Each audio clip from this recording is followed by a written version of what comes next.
بسم اللہ الرحمن الرحیم۔ السلام علیکم ورحمۃ اللہ وبرکاتہ۔ میرا نام ہے ذیشان اعظم اور آپ دیکھ رہے ہیں یوٹیوب کا چینل قرآن سیکھیے۔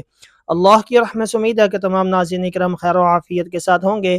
محترم ناظرین اکرام، اللہ پاک کے فضل و کرم سے عربک کے اندر یعنی قرآن پاک کے اندر جو موٹی موٹی چیزیں استعمال ہوتی تھیں ان کے متعلق ہم کافی حد تک سیکھ چکے۔ آج انشاءاللہ العزیز سبق نمبر 20 یعنی متفرق قواعد یعنی مختلف قواعد کے بارے میں ہم آج سیکھیں گے۔ اب یہاں پر ایک اور قاعدہ بیان کیا جا رہا ہے صاد کا۔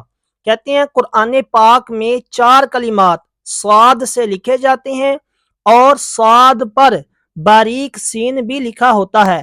ان کے پڑھنے کی تفصیل یہ ہے کہ پہلے اور دوسرے یعنی یہ آپ کو نمبر نظر آ رہے ہیں نا، یہ دیکھیں یہ پہلا یہ دوسرا، پہلے اور دوسرے میں صرف سین پڑھیں گے۔ لکھے تو یہ صاد کے ساتھ گئے ہیں لیکن پڑھیں گے کیا؟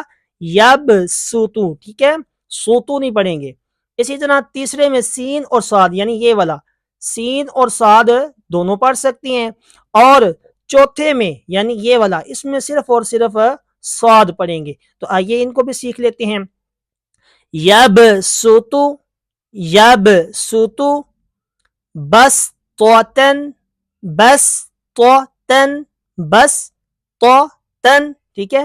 اب یہ اس کے اندر ہمیں جو ہے نا وہ اختیار ہے، چاہے ہم صاد پڑھ لیں چاہے ہم سین پڑھ لیں۔ یہ نیچے آپ دیکھ رہے ہیں نا، یہ صورتیں جن صورتوں کے اندر ہے نا ان کا یہ ساتھ میں ہائی لائٹ بھی کر دیا گیا کہ یہ فلاں فلاں سنت کے اندر موجود ہے۔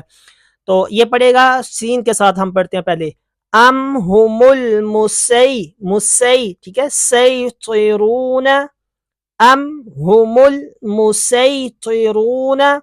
اب صاد کے ساتھ پڑھتے ہیں ام ہم المسیطرون، مسی، ٹھیک ہے، صاد کے ساتھ، اور سین کے ساتھ مسی، اور یہ صرف اور صرف اس کے اندر صاد پڑھا جائے گا بمسیطر، بمسیطر، ٹھیک ہے۔